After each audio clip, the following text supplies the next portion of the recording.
Hello students, कैसे हैं आप सब। मैं कविता आईसीटी वर्चुअल क्लासेस में आपका स्वागत करती हूं और उम्मीद करती हूं आप सभी अच्छे होंगे और स्वस्थ होंगे। तो क्लास हम कंटिन्यू करेंगे chapter number 14 that is water. तो इस चैप्टर में हम पढ़ रहे थे वाटर के बारे में। हमने जाना था वाटर क्या है, जो हमारी मूलभूत आवश्यकताएं होती हैं उनमें से एक है वाटर। तो वाटर ये जो चैप्टर है वो हमने शुरू कर लिया था, इसके कुछ टॉपिक को कवर कर लिया था।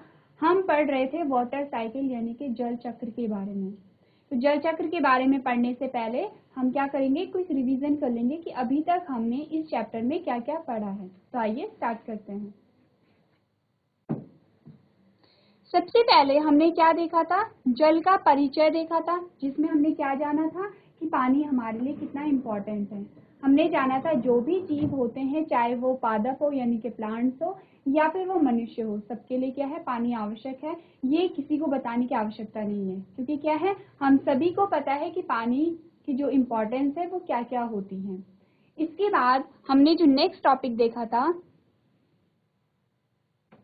उसमें हमने देखा था जल के स्रोत, यानी कि जल का जो मुख्य स्रोत है वो क्या है, जल कहाँ से प्राप्त होता है, ये हमने देखा था। जिसमें हमने क्या देखा था कि वर्षा का जो जल होता है वो भी एक मुख्य स्रोत है, या फिर जो भूमिगत जल होता है वो भी क्या है, मुख्य स्रोत है। तो ये हमारे पास कुछ एग्जाम्पल आए थे जिसमें हमने देखा था कि पानी के क्या क्या यहाँ पे स्रोत हो सकते हैं। इसके बाद जो नेक्स्ट हमने बात की थी वो बात की थी जल की अवस्थाएं, यानी कि हमने देखा था कि जो जल है वो कितनी अवस्थाओं में हमारे पास हो सकता है। अब अवस्थाएं क्या होती हैं, अलग अलग फेजेस होते हैं, जिसमें हमने 3 फेजेस के बारे में बात की थी यहाँ पे। तो हम क्या बात कर रहे थे, हमने कहा था जल की अवस्थाओं के बारे में हम बात कर रहे थे। कितनी अवस्थाएं हमारे पास आई थी, 3 अवस्थाओं के बारे में हमने बात किया था, सॉलिड, लिक्विड और गैस, यानी कि ठोस, द्रव और गैस, 3 अवस्थाओं के बारे में हमने पढ़ा था। तो हमने क्या जाना था, पानी क्या है, पानी 3 फॉर्म में 3 अवस्थाओं में रह सकता है। जिसमें ठोस में हमने क्या देखा था कि जब हम बर्फ के रूप में देखते हैं तो बर्फ भी क्या है, जल का ही रूप है। उसके बाद जब हमने तरल रूप में देखा, लिक्विड रूप में देखा, जिस जल को हम यूज करते हैं, जिस पानी को हम पीते हैं वो क्या होता है, लिक्विड फॉर्म में होता है, तरल अवस्था में होता है। उसके बाद हमने क्या कहा कि जल गैसीय अवस्था में भी होता है, यानी कि हम क्या, जो गैस अवस्था क्या होती है, हमने कहा कि भाप के रूप में भी होता है। जब हम पानी को गर्म करते हैं, जब हम पानी को खौलाते हैं तो आप देखते हैं कि वहां पे क्या भाप निकल रही है, तो वो क्या होती है, वो पानी ही होता है, लेकिन पानी की क्या होती है, गैसीय अवस्थाएं होती हैं। और किस प्रकार से हमने ये भी देखा था कि जल की जो अवस्थाएं हैं वो एक अवस्था से दूसरी अवस्था में परिवर्तित हो जाती हैं। लेकिन ये चीजें कैसे होती हैं, ये परिवर्तन कैसे होते हैं, हमने इनके बारे में पढ़ा था कि यहाँ पे तापमान का बहुत अधिक इम्पोर्टेंट रोल है। यानी कि तापमान या टेम्परेचर के कम या ज्यादा होने से जो पानी है वो एक अवस्था से दूसरी अवस्था में आता है। अब जैसे हमने कहा, जब हम तरल अवस्था के बारे में बात कर रहे थे, जिस पानी को हम पीते हैं उसे हम क्या कहते हैं, तरल अवस्था कहते हैं या लिक्विड फेज कहते हैं। हमने कहा कि जिस पानी को हम पी रहे हैं वहां पे जो तापमान था वो सामान्य था, और पानी के जो अणु थे वो एक दूसरे से क्या थे, अलग थे। क्या होते हैं, हमने कहा H2O लिखते हैं हम पानी को, तो एक H2O नहीं, यहाँ पे बहुत सारे H2O यहाँ पे होंगे। और ये बहुत सारे जो H2O यानी कि पानी के जो कण हैं वो एक दूसरे से क्या है, अलग अलग हैं, एक दूसरे से चिपके नहीं हैं। लेकिन कितने अलग हैं, बहुत ज्यादा अलग भी नहीं है, इनके बीच में जो रिक्त स्थान है वो बहुत ज्यादा नहीं है। तो इस अवस्था में क्या है, पानी लिक्विड अवस्था में है। अब हमने कहा कि हमने इसका तापमान बहुत कम कर दिया, हमने पानी को फ्रिज में रखा और उसका तापमान कम कर दिया। तापमान कम होने पे क्या हुआ, पानी के जो अणु थे उनके बीच का जो रिक्त स्थान था वो कम हो गया है। अब ये जो मॉलिक्यूल कुछ जो इतनी दूर थे, एक H2O ये था, एक H2O ये था, जो इतनी दूर थे, अब ये इतने पास आ गए हैं। क्या हो गया है, जो एक पानी के मॉलिक्यूल है वो दूसरे पानी के मॉलिक्यूल के साथ क्या हो गए हैं, आपस में चिपक गए हैं, पास आ गए हैं। अब इनके बीच में रिक्त स्थान बिल्कुल भी नहीं है। तो इस अवस्था को हम क्या कहते हैं, ठोस अवस्था पानी के है। अब ठोस अवस्था में आ गया, पानी बर्फ बन गया है। अब यहाँ पे क्या हो रहा है, टेम्परेचर हो रहा है, यहाँ पे सामान्य था, यहाँ पे कम हो गया। अब हमने कहा इस बर्फ का तापमान बढ़ा दिया जाए तो क्या होगा, हमने बर्फ को बाहर निकाला, और बाहर जब निकाला, क्योंकि फ्रिज के अंदर क्या था, जो तापमान था वो कम था, फ्रिज से बाहर निकालने पे तापमान क्या हो गया है, बढ़ गया है। जैसे जैसे तापमान बढ़ा, पानी के जो मॉलिक्यूल्स थे उनके बीच का जो रिक्त स्थान था अब वो भी बढ़ गया है। हमने क्या कहा था, यहाँ पे रिक्त स्थान कम हुआ था पानी के मॉलिक्यूल के बीच में, तभी तो यहाँ पे ये ठोस बने थे। अब पानी के मॉलिक्यूल के बीच में जो रिक्त स्थान है वो बढ़ गया है, ये फिर से क्या बन गया है, बर्फ से पानी बन गया है। अब हमने कहा कि हम क्या करते हैं कि सामान्य तापमान से तापमान को और अधिक बढ़ा देते हैं। कम करके हमने देख लिया, पानी का तापमान हमने कम करके देखा तो हमें बर्फ मिली। अब हमने कहा कि इसका तापमान हम और अधिक बढ़ा देते हैं, सामान्य से अधिक। जब सामान्य से अधिक हमने बढ़ाया तो पानी के जो मॉलिक्यूल थे उनके बीच का जो स्थान था वो और ज्यादा बड़ा हो गया। अब जब और ज्यादा बड़ा हो गया है तो क्या होगा, अब आपने क्या देखा, जैसे कि आप देखोगे एक क्लास में बच्चे पूरे भरे हुए हैं और वहां पे एक ही गेट है बाहर जाने का, और हम जैसे ही छुट्टी होती है तो बच्चे क्या करते हैं, एक साथ बाहर निकलने की कोशिश करते हैं। तो क्या होगा, बड़ी मुश्किल से बच्चे बाहर निकल रहे हैं। अब हमने कहा कि एक कमरा है और कमरे की ये जो पूरी आगे की दीवार है वो पूरी खाली है और यहाँ पे भी पूरा खाली है, यानी कि वहां पे क्या है, सिर्फ 2 दीवारें हैं और 2 दीवारें वहां पे नहीं है। अब हमने कहा कि बच्चे अगर बाहर निकल रहे तो बच्चे कहीं से भी बाहर निकल रहे, कोई इधर से बाहर निकल रहा है, कोई इधर से बाहर निकल रहा है, वहां पे क्या धक्का मुक्की नहीं हो रही है, कोई सारे इजिली बाहर निकल रहे। तो वही यहाँ पे भी होगा कि पानी के मॉलिक्यूल्स के बीच में जब रिक्त स्थान कम होगा तो कोई मॉलिक्यूल इधर से निकला, कोई इधर से निकला, और ये क्या बन गया है, गैस बन गया है, भाप के रूप में, जिसे हम देखते हैं जब हम पानी को बॉईल करते हैं, उबालते हैं, तो ऐसे ही कुछ हमें दिखाई देता है कि पानी के जो मॉलिक्यूल हैं वो भाप के रूप में ऊपर की ओर उठते हैं। तो ये क्या है, एक अवस्था से दूसरी अवस्था में चेंज हो रहा है। अब इस भाप को हमने फिर से पानी में बदलना है, तो किस प्रकार से बदलेंगे, हम सब क्या करते हैं, जब हम चाय बनाते हैं घर में तो हमने क्या किया, पानी रखा, पानी को गर्म किया और उसके ऊपर से ढक्कन रख दिया। अब जैसे ही आपने क्या किया, कोई आपके घर में आया, आपकी मम्मी ने आपको कहा कि चाय बना दो, आपने पानी गर्म करने के लिए रख दिया, उसके ऊपर से आपने ढक्कन रख दिया। फिर क्या होता है कि गैस कहते हैं कि नहीं, हमें चाय नहीं पीनी है, तो आप क्या करोगे, फिर उस गैस को बंद कर दोगे क्योंकि चाय अब आपको नहीं बनानी है। कुछ देर में हम क्या देखते हैं, जो आपने वहां पे ढक्कन रखा था उस पे पानी की बूंदें जम जाती हैं। क्यों जम रही है, क्योंकि वहां पे जब तापमान कम हुआ तो पानी के जो मॉलिक्यूल्स थे उनके बीच का रिक्त स्थान कम हो गया है, अब वो पास पास आ गए हैं और लिक्विड अवस्था में आ गए हैं। अब क्या होगा, यहाँ गैस से फिर से लिक्विड अवस्था में पानी आ गया। तो हमने क्या यहाँ पे अभी तक पढ़ा था, हमने कहा था कि पानी की 3 अवस्थाएं होती हैं, ठोस, द्रव और गैस। ठोस अवस्था में होगा तो बर्फ होगा, द्रव अवस्था में होगा तो पानी होगा, और गैसीय अवस्था में होगा तो भाप होगा। सेकंड बात हमने क्या की थी कि जो पानी की जो अवस्थाएं हैं, हम पानी को एक अवस्था से दूसरी अवस्था में बदल सकते हैं।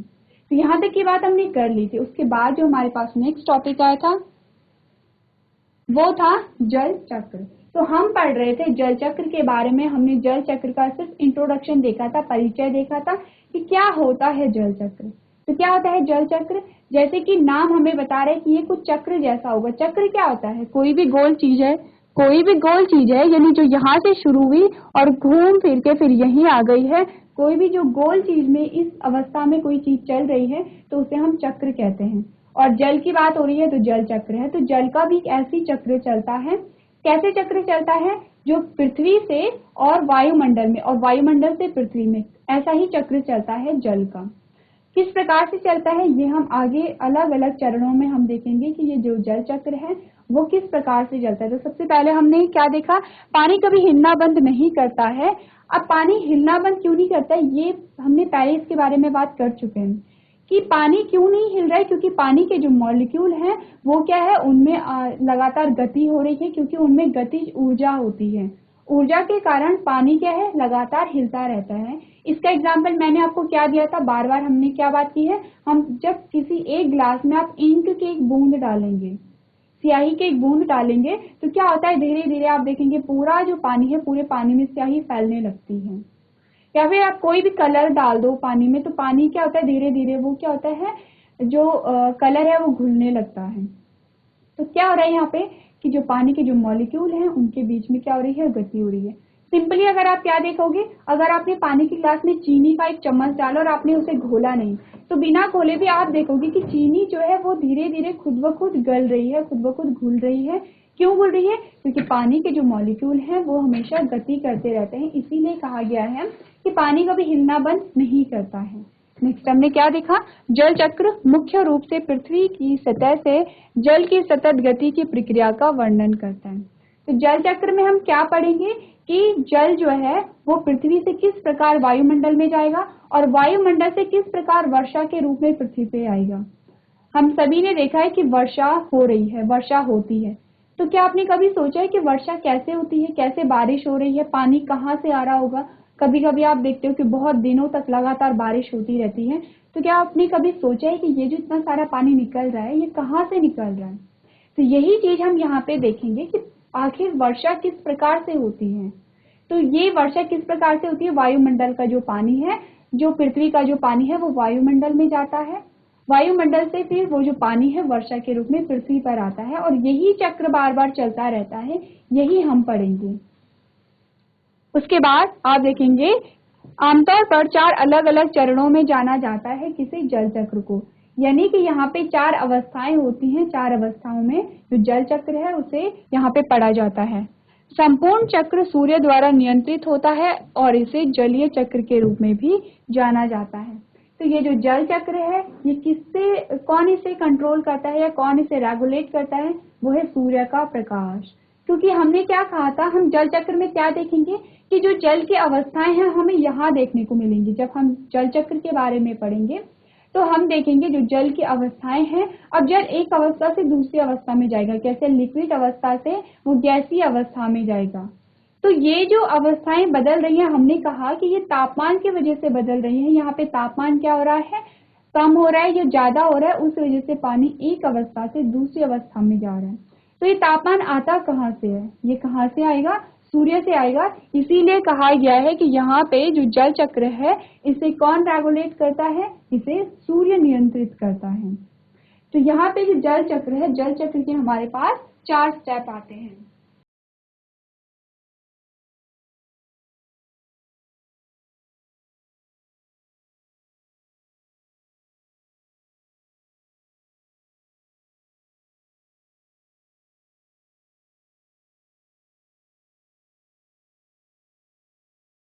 तो सबसे पहला जो स्टेप हमारे पास आएगा, अब हम क्या करेंगे, जल चक्र को स्टार्ट करेंगे। सबसे पहला हमारे पास स्टेप आएगा वाष्पीकरण। वाष्पीकरण आएगा जिसे हम क्या कहते हैं, इवेपोरेशन कहते हैं। तो वाष्पीकरण क्या होती है, सबसे पहले हम वाष्पीकरण को जान लेते क्या होता है। देखिए हमने क्या किया, हमने जब पानी को गर्म किया था तो पानी भाप के रूप में ऊपर उड़ गया था।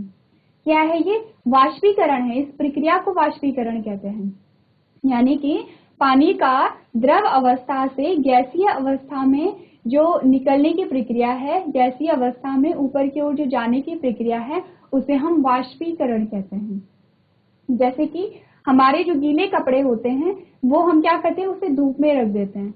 अब कुछ टाइम बाद आप देखते हैं कि हमारे जो कपड़े हैं वो सूख चुके हैं।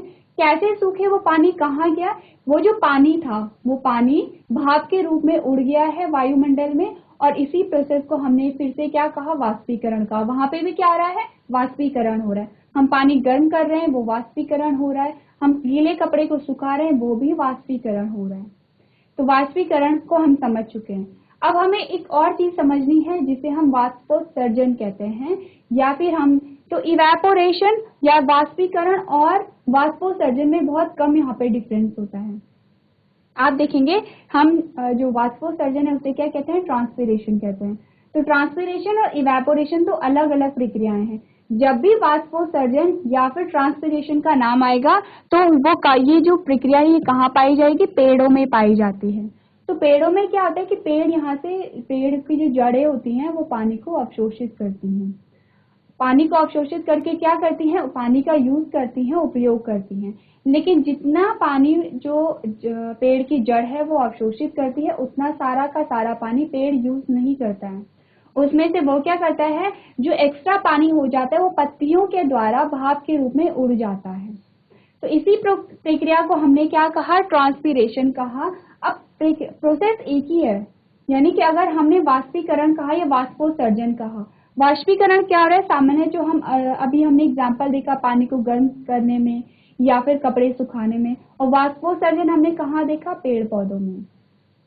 तो जो चीज है, जो प्रक्रिया है वो एक ही हो रही है। क्या हो रहा है, जो पानी है वो तरल रूप से गैसीय अवस्था में परिवर्तित हो रहा है, यानी कि भाप के रूप में उड़ रहा है। लेकिन डिफरेंस क्या है, अंतर क्या है कि जो वाष्पोत्सर्जन की प्रक्रिया है वो पेड़ों में पाई जाती है, पौधों में पाई जाती है, जो वाष्पीकरण की प्रक्रिया है वो पौधों के अतिरिक्त पाई जाती है। तो इसीलिए आपको दोनों जो शब्द हैं उनका डिफरेंस आपको पता होना चाहिए। तो हमने जो वाष्पीकरण की जो प्रक्रिया थी, जितने भी जल निकाय थे, चाहे वो समुद्र हैं, नदियां हैं या कुएं हैं, झील है, तालाब है, जो भी है जल निकाय है, तो वहां पे जो वाष्पीकरण होगा किस प्रकार से होगा, वहां पे जो लिक्विड है वो गैसीय अवस्था में कब होगा, जब वहां पे तापमान बढ़ेगा। क्योंकि हमने यही तो कहा था कि तापमान जब बढ़ेगा तो जो पानी के मॉलिक्यूल है उनके बीच का रिक्त स्थान अधिक होगा, जब रिक्त स्थान अधिक होगा तभी वो गैसीय अवस्था में वहां पे परिवर्तित होंगे। तो तापमान कैसे बढ़ेगा, सूर्य की रोशनी के द्वारा। अब हम यहाँ पे इस इमेज को देख लेते हैं। ये क्या है, यहाँ से सूर्य की जो रोशनी है वो कहाँ पड़ रही है, जल निकाय पे भी पड़ रही है और पौधों पे भी पड़ रही है। तो इस सूर्य की रोशनी से क्या होगा, यहाँ पे जो भी जल निकाय है, यानी कि जहाँ पे भी जल उपस्थित है वहां पे तापमान बढ़ने लगता है। और जैसे जैसे तापमान बढ़ेगा वैसे वैसे क्या होगा, जो पानी है वो वाष्प के रूप में ऊपर की ओर वायुमंडल में उड़ने लगेगा। और यही प्रक्रिया सेम कहाँ पे होगी, पौधों में होगी। ये जो आपको ये दिखाई दे रहे हैं ये आपको क्या बता रहा है कि यहाँ पे पानी गैस की फॉर्म में ऊपर की ओर उड़ रहा है। यहाँ पे भी ये क्या बता रहा है, ये जो एरो आपको बता रहे हैं यहाँ पे जो पानी है वो गैसीय फॉर्म में वायुमंडल में जा रहा है। इसी प्रक्रिया को हम क्या कहते हैं, वाष्पीकरण कहते हैं। तो वाष्पीकरण में हम क्या पढ़ेंगे, इस अवस्था में सूर्य की गर्मी महासागरों और अन्य जल शरीर के पानी को गर्म करती हैं और पानी को वाष्प के रूप में वाष्पित करती हैं, जो ऊपर उठकर बादलों का निर्माण करती हैं। अब क्या होगा, ये तो हमने जान लिया कि पानी का वाष्पीकरण हो रहा है। अब क्या हो रहा है कि जब वाष्पीकरण होता है तो बादलों का निर्माण होता है। आप सबने बादल देखे होंगे, सभी ने बादलों को देखा होगा और अधिकतर बच्चे बादलों को पसंद भी करते होंगे, क्योंकि जिन्हें वर्षा बारिश पसंद होती है उन्हें बादल भी पसंद होते हैं, है ना। तो हम अब देखेंगे कि ये जो बादल है, इन बादलों का निर्माण किस प्रकार से हुआ। हमने कहा कि ये जो पानी था यहाँ पे क्या हुआ, तापमान अधिक हो गया था, फिर जो पानी था वो गैसीय अवस्था में आ गया। गैसीय अवस्था में, भाप की अवस्था में, जो भाप हम घर में देखते हैं जब हम पानी को गर्म करते हैं। तो जैसे जैसे ये भाप ऊपर गई वैसे वैसे क्या हुआ, तापमान कम होने लगा। वैसे वैसे क्या हुआ, तापमान कम होने लगा। और जैसे जैसे तापमान कम होगा तो हमने क्या पढ़ा है कि पानी के जो मॉलिक्यूल हैं उनके बीच का जो रिक्त स्थान है वो कम होने लगेगा। तो तापमान बढ़ने से क्या होगा, जो पानी के मॉलिक्यूल है उनके बीच का रिक्त स्थान बढ़ेगा और जब रिक्त स्थान बढ़ेगा तो पानी भाप के रूप में परिवर्तित होगा। जब तापमान कम होगा तो रिक्त स्थान कम होगा और रिक्त स्थान कम होने पे पानी क्या होगा, तरल अवस्था में होगा। और अगर ये रिक्त स्थान और कम हो गया है तो जो तरल अवस्था में जो पानी था वो बर्फ में परिवर्तित हो जाएगा। तो क्या हुआ, जैसे जैसे ये ऊपर हुआ यहाँ पे तापमान कम हुआ और तापमान कम होने की वजह से अब पानी के मॉलिक्यूल पास पास आ गए हैं। अब ये पानी की छोटी छोटी बूंदों के रूप में परिवर्तित हो गए हैं और वायुमंडल में हवा के साथ क्या हो गए हैं, मिल गए हैं। तो इसे ही हम बादल कहते हैं। ये जो आपको बादल दिख रहे हैं, ये जो क्लाउड आपको दिख रहे हैं, क्या है, ये पानी की छोटी छोटी बूंदे और हवा का मिक्सचर है। यानी पानी की छोटी बूंदे और हवा एक दूसरे के साथ है। हवा में क्या है, पानी की बूंदे अटकी हुई हैं, उसे ही हम बादल के रूप में जानते हैं। और बादल बनने की जो प्रक्रिया है, जो प्रोसेस है, उसे हमने क्या कहा, संघनन कहा। संघनन क्या होता है, बादलों में जलवाष्प ठंडी हो जाती है, यानी कि बादलों के निर्माण की प्रक्रिया को अब हम संघनन कहेंगे। अब ये आपको याद रखना कि संघनन क्या होता है, क्या होता है, बादलों के निर्माण की प्रक्रिया को हम क्या कहते हैं, संघनन कहते हैं। अब यहाँ पे हमने कितनी प्रक्रियाएं पढ़ ली, कितने स्टेप हमने पढ़ लिए हैं, 2 स्टेप हमने पढ़ लिए हैं। वाष्पीकरण हो गया है, बादलों का भी निर्माण हो गया। अब क्या होगा, इन बादलों से क्या होगा, बारिश होगी। तो क्या होता है, बारिश होने को, बादलों से जो बारिश होती है उस प्रोसेस को हम क्या कहते हैं, अवक्षेपण कहते हैं। बारिश होने की प्रक्रिया को अब आप साइंस की भाषा में क्या कहेंगे, अवक्षेपण कहेंगे। और संघनन को हम क्या कहते हैं, और कंडेंसेशन भी कहते हैं। तो जब अवक्षेपण हुआ तो क्या हुआ, बादलों में ठंडी जलवाष्प बूंदों के रूप में बनता है और वर्षा या बर्फ के रूप में वापस पृथ्वी की सतह पर अवक्षेपण के रूप में छोड़ दिया जाता है। तो क्या होगा, अब जब बादल बन गए हैं तो बादल आपस में क्या होंगे, आपस में बादलों के बीच घर्षण होगा। आपने घर्षण के बारे में पढ़ा होगा। क्या होता है घर्षण? जब दो चीजें आपस में रगड़ती हैं तो उसे ही हम क्या कहते हैं? घर्षण कहते हैं। तो बादल क्या होंगे? आपस में उनके बीच में घर्षण होगा और फिर क्या होगा? वो जो पानी की बूंदें हवा में अटकी थी वो अब क्या होंगी? वर्षा के रूप में नीचे आ जाएंगी। तो अब आपके माइंड में एक और क्वेश्चन आना चाहिए, आया भी होगा। अब आप सोचेंगे कि बर्फ कैसे पड़ती है और बारिश कैसे होती है। कहीं पे आप देखते हो कि सिर्फ बारिश ही हो रही है, बर्फ नहीं पड़ती है, और कहीं पे आप देखते हो कि बर्फ बहुत अधिक पड़ती है। आप में से कुछ लोगों को बर्फ पसंद भी होगी क्योंकि बर्फ देखने में बहुत अच्छी होती है। तो आप लोग ये भी सोचेंगे कि काश हमारे घर में भी बर्फ पड़ती। तो ऐसा क्यों होता है कि बर्फ हर जगह नहीं पड़ती है बल्कि सिर्फ कुछ जगह पड़ती है? तो सबसे पहले तो हम ये जान लेंगे कि बर्फ कहाँ पड़ती है। बर्फ कहाँ पड़ती है? आप देखेंगे जो ठंडे स्थान होते हैं, ठंडे स्थान यानी कि जो पहाड़ी इलाके होते हैं, पहाड़ों में ही बर्फ पड़ती है। अगर हम मैदानी क्षेत्रों की बात करें, जैसे हम शहरों की बात करते हैं, तो शहरों में बर्फ नहीं पड़ती है। तो क्या रीजन होगा इसका कि वहां पे जो पहाड़ी इलाके हैं वहां पे बर्फ पड़ती है, मैदानी इलाकों में बर्फ नहीं पड़ती है? GGIC बरकोट, आप में से किसी को पता है?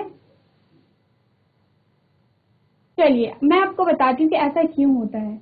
हमने क्या देखा है, जहाँ पे तापमान कम होता है वहां पे क्या होती है? बारिश बहुत वहां पे जो बर्फ है बर्फ बहुत अधिक पड़ती है। अब अगर हम पहाड़ों की तुलना में शहरों को देखेंगे तो शहरों में क्या होता है? तापमान अधिक होता है क्योंकि वहां पे एक तो बहुत सारे लोग होते हैं, फिर वहां पे फैक्ट्रीज होती हैं, वहां पे जो इतने सारी गाड़ियां चलती हैं, तो इससे क्या है यहाँ पे पॉल्यूशन भी होता है ज्यादा। तो इनकी इन सारी चीजों की वजह से वहां पे क्या होता है? जो तापमान है, जो टेम्परेचर है वो अधिक होता है। तो जहाँ पे अधिक टेम्परेचर होगा वहां पे ये बादल वर्षा के रूप में नीचे आते हैं। और जब हम पहाड़ों की बात करते हैं तो पहाड़ों में क्या होता है? बहुत सारे पेड़ होते हैं, पेड़ पौधों की वजह से यहाँ का जो क्लाइमेट है, जो वातावरण है वो क्या होता है? ठंडा होता है। तो जैसे ही जो बादल हैं वो पहाड़ी इलाकों में आते हैं तो वहां पे तापमान इतना कम हो जाता है कि वो जो पानी है वो बर्फ की अवस्था में परिवर्तित हो जाता है। वहां पे क्या होगा? पानी अब ऊपर से आएगा तो पानी, लेकिन क्या होता है वहां पे पहाड़ों में इतना कम तापमान होता है कि पानी बर्फ की अवस्था में नीचे आता है। यही रीजन है कि कहीं पे वर्षा होती है और कहीं पे बर्फ पड़ती है। तो इसे हमने क्या कहा? अवक्षेपण कहा। ये तीसरा स्टेप था जल चक्र का। अब हम कहेंगे संग्रह। संग्रह में क्या होगा? वर्षा का जल बहकर जमीन में चला जाता है और नदी, तालाब, कुओं में वापस समुद्र में एकत्रित हो जाता है। संग्रह को क्या कहते हैं कि वर्षा का जल जब पृथ्वी पे पड़ता है तो नालों से होके, नदियों से होकर जो सारा पानी है वो कहाँ पे एकत्रित हो जाता है? महासागरों में एकत्रित हो जाता है। तो ये अब क्या हमने क्या पढ़ा? सबसे पहले जल कहाँ से गया था? पृथ्वी से गया था। और कहाँ से गया था? वायुमंडल में गया था। अब हम इसी चीज को क्या करेंगे? एक इमेज के थ्रू जान लेंगे। हमने कहा पानी ऊपर गया, कहाँ से गया? ये पृथ्वी है, जल निकाय है पृथ्वी में, तो पृथ्वी से पानी ऊपर गया वायुमंडल में। वायुमंडल में गया तो क्या हुआ? यहाँ पे बादलों का निर्माण हुआ और फिर से बादलों में कहीं वर्षा के रूप में तो कहीं बर्फ के रूप में पानी क्या है? नीचे आ गया है। और फिर से ये पानी कहाँ चला गया है? कहाँ एकत्रित हो गया है? जल निकाय में एकत्रित हो गया। तो ये पूरा ही क्या करता है? एक जल चक्र का निर्माण करता है और ये इसी जल चक्र के कारण क्या होती है? वर्षा होती है। तो यहाँ पे हमने आज क्या पढ़ा? जल चक्र के बारे में पढ़ा। तो आपको क्या करना है? आपको जल चक्र के जो 4 स्टेप्स हैं उन्हें नोट करना है।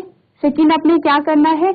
ये जो यहाँ पे जल चक्र का आपको डायग्राम दिखाया गया है, आपको ये भी नोट करना है। तो आप जल चक्र को अपनी कॉपी में नोट कर सकते हैं।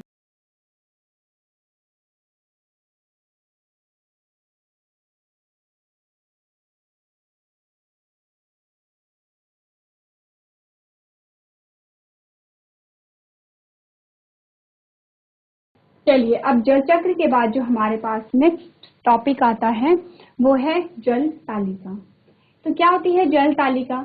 जल तालिका को हम कहाँ पे देखते हैं कि मिट्टी में जो जल, मिट्टी या फिर जो पृथ्वी की जो सतह है वहां पे जल की कितनी मात्रा पाई जाती है। तो जल तालिका को हम कैसे देखते हैं? अब आप देखोगे कि आपने कभी देखा होगा, जब आप अगर आपने किसी को खुदाई करते हुए देखा होगा तो आप देखोगे कि जो मिट्टी होती है, मिट्टी का वहां पे अलग अलग कलर आपको दिखाई देगा। जैसे सबसे ऊपरी जो मिट्टी होती है उसका कलर आपको अलग दिखाई देगा, फिर आप और खोदते जाओगे तो नीचे जैसे जैसे आप नीचे जाओगे मिट्टी के कलर में आपको चेंजेस दिखाई देने लगते हैं। कहीं पे आपको भूरी कलर की मिट्टी दिखाई देती है, कहीं पे आपको काली कलर की मिट्टी दिखाई देती है, कहीं पे आपको लाल कलर की भी मिट्टी दिखाई दे सकती है। इस प्रकार से मिट्टी का जो कलर है वो अलग अलग होता है। तो ये जो इसे मिट्टी के अलग अलग कलर में क्या हमें प्रदर्शित करता है कि मिट्टी के अलग अलग प्रकार वहां पे होते हैं। इसे हम क्या कहते हैं, मृदा तालिका कहते हैं। यानी कि हम देख रहे हैं कि मिट्टी के कौन कौन से प्रकार हैं। हम क्या करते हैं, किसी एक भूमि के एक टुकड़े का चुनाव कर लेते हैं। वहां पे हमें देखना है कि यहाँ पे जो मिट्टी है वो कितने प्रकार की मिट्टी पाई जाती है, तो उसे हम क्या कहते हैं, मृदा तालिका कहते हैं।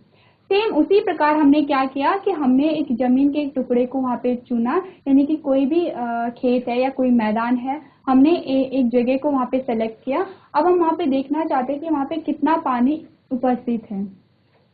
तो क्या होता है कि जैसे आपने सबसे पहले ऊपरी मिट्टी उठाई, जो आपको सबसे ऊपरी परत थी मिट्टी की, आपने उस मिट्टी को उठाया, तो उस मिट्टी में आप देखेंगे कि वहां पे क्या है, उस मिट्टी में जो मॉइस्चर है, जो नमी है वो उपस्थित होती है। और वो नमी क्या है, पानी के रूप में वो नमी वहां पे उपस्थित होती है। साथ ही साथ क्या होगा, वहां पे वायु हवा भी होती है, क्योंकि सबसे ऊपरी सतह है। तो उस मिट्टी के साथ क्या होगा, जल किस रूप में होगा, नमी के रूप में होगा। अभी हमें जल दिखाई नहीं दे रहा है, लेकिन कैसा है, नमी कैसी है, बहुत कम नमी होगी। और वहां पे हवा की जो मात्रा है वो अधिक होगी। उसके बाद हमने थोड़ी और खुदाई की, और जब हम नीचे की ओर गए तो फिर जब हमने मिट्टी को देखा तो हमने क्या देखा वहां पे कि नमी की मात्रा अब अधिक हो गई है। जो नमी कम थी अब वो नमी ज्यादा हो गई है, और हवा की जो मात्रा अधिक थी वो कम हो गई है। क्यों? क्योंकि वो आंतरिक सतह पे है। जहाँ पे जिस मिट्टी में हवा की मात्रा अधिक थी वो ऊपरी सतह पर थी। तो यहाँ पे हमने क्या देखा, नमी की मात्रा बढ़ गई है। फिर हमने क्या किया, और नीचे की ओर खुदाई की, और जब हमने फिर से मिट्टी को निकाला तो हमने क्या देखा, अब मिट्टी गीली है, वहां पे पानी की उपस्थिति हमें दिखाई दे रही है। और जो हवा थी, जो वायु की उपस्थिति थी, वो अब और कम हो गई है। और इसी प्रकार से हम खुदाई करते चले गए, और एक तल हमारे पास ऐसा आएगा कि वहां पे सिर्फ पानी ही पानी पाया जाएगा। तो ये जो सबसे निचला तल होता है जहाँ पे पानी पाया जाता है, इसी को ही हम क्या कहते हैं, भूमिगत जल कहते हैं। और यही सबसे शुद्ध प्रकार का जल होता है, और इसी को हम क्या कहते हैं, जल तालिका कहते हैं। क्या देखते हैं हम देखते हैं कि मिट्टी की अलग अलग परतों में जो पानी की मात्रा है वो कितनी है। इसी को ही हम क्या कहते हैं, जल तालिका कहते हैं। जैसे कि आपको एक टेबल दिखाई गई है कि हमने कहा एक परत ये है, तो माना कि इस परत में अगर हमने इस ऊपरी परत को देखे तो इस ऊपरी परत में क्या था, नमी बहुत कम थी और वायु की मात्रा बहुत अधिक थी। उसके बाद हम जब इस जोन में गए, हमने क्या देखा कि नमी की मात्रा बढ़ गई है और वायु की मात्रा कम हो गई है। अब हम जब इस जोन में गए तो हमने क्या देखा कि हमें यहाँ पे पानी की उपस्थिति का पता चल रहा है, और वहां पे जो वायु है वो क्या है, कम है। अब हम जब इस जोन में गए तो हमने यहाँ पे क्या देखा कि यहाँ पे पानी है, और लास्ट में हमने क्या देखा कि यहाँ पे सिर्फ प्योर पानी ही पानी है इस वाले जोन में। ये क्या है, प्योर वाटर इसे कहते हैं, या शुद्ध जल इसे कहते हैं। इसे ही हम क्या कहते हैं, ग्राउंड वाटर कहते हैं। तो यही क्या है, जल तालिका है। तो जल तालिका में हमने क्या पढ़ा, अभी तक हमने देखा यदि आप जमीन से मिट्टी लेते हैं और इसमें हवा के साथ साथ पानी भी होता है। ये हमने पढ़ा है कि पहले पानी नमी के रूप में होता है, उसके बाद जैसे जैसे हम नीचे जाएंगे हमें स्पष्ट रूप से वहां पे पानी दिखाई देता है। हमने क्या देखा, जैसे जैसे आप नीचे जाते हैं पानी की मात्रा बढ़ती जाती है और हवा की मात्रा कम होती जाती है। अब ये हवा की मात्रा कम क्यों हो रही है, क्योंकि जमीन के नीचे क्या है, वहां पे हवा की मात्रा कम होती है। नेक्स्ट हमने क्या देखा, सतह के नीचे एक स्तर जहां यह केवल पानी है, जल तालिका कहलाता है। अब इस पूरी तालिका को हमने क्या कहा, जल तालिका कहा। तालिका हमें क्या बताती है, किसी चीज के बारे में सिस्टमैटिक चीजें बताती है। जैसे कि आपका जो रिजल्ट आता है वो भी एक तालिका होती है। वहां पे आपको बताया जाता है कि आपके मैथ्स में इतने नंबर हैं, हिंदी में इतने नंबर हैं, इंग्लिश में इतने हैं, साइंस में इतने हैं। वो तालिका आपको क्या दे रही है, एक सिस्टमैटिक जानकारी दे रही है किसी चीज की। तो ऐसे ही ये जो जल तालिका है ये भी हमें बता रहा है कि यहाँ पे सबसे ऊपर पानी कितना था, फिर नीचे कितना है, फिर उसके नीचे कितना है, और लास्ट में यहाँ पे जहाँ पे पानी है वो क्या है, वहां पे पानी की मात्रा कितनी है। तो ये जो ग्राउंड वाटर है ये क्या होता है, इसे हमेशा चार्ज होना बहुत जरूरी होता है। जब हम कहते हैं कि पानी की कमी ना हो, इसके लिए क्या होना चाहिए, जो ग्राउंड वाटर है वो क्या निरंतर रूप से चार्ज होना चाहिए। क्योंकि यहाँ पे क्या होता है, क्यों चार्ज होना चाहिए, जो हम हैंडपंप से पानी निकालते हैं वो यही पानी होता है ग्राउंड वाटर। तो जब वर्षा का पानी आता है तो जो पानी संग्रहित होता है वो जमीन के नीचे भी होता है ग्राउंड वाटर के रूप में, भूमिगत जल के रूप में। तो जब क्या होती है, जो वर्षा अच्छी तरीके से होती रहती है, यानी कि पर्याप्त मात्रा में होती रहेगी, तो ये जो ग्राउंड वाटर का पानी है ये चार्ज होता रहेगा, यहाँ पे पानी एकत्रित होता रहेगा। और टाइम टू टाइम हम पानी, जितना पानी हम निकाल रहे हैं, जितना उपयोग कर रहे हैं, उतना यहाँ पे अगर जो पानी है वो चार्ज हो जा रहा है, तो इसे हम क्या कहते हैं कि पानी की कमी नहीं है। लेकिन क्या होता है, अगर हम अधिक पानी निकाल लेते हैं और यहाँ पे ग्राउंड वाटर में जो पानी है पर्याप्त मात्रा में उतना वो चार्ज नहीं होता है, तो उसे क्या कहते हैं, पानी की कमी हो गई है। तो ये क्या था, ये था जल तालिका। तो आप क्या करेंगे, इसे अपनी कॉपी में नोट करेंगे।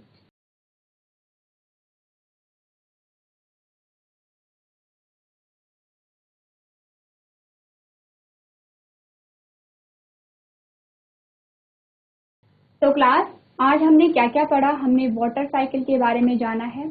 आपने जाना कि वर्षा किस प्रकार से होती है, बादलों का निर्माण किस प्रकार से होता है। अब जब भी वर्षा होगी तो आप क्या करेंगे, आप अपने घर में अपने घर वालों को बता सकते हैं कि ये जो वर्षा हो रही है ये किस प्रकार से हो रही है।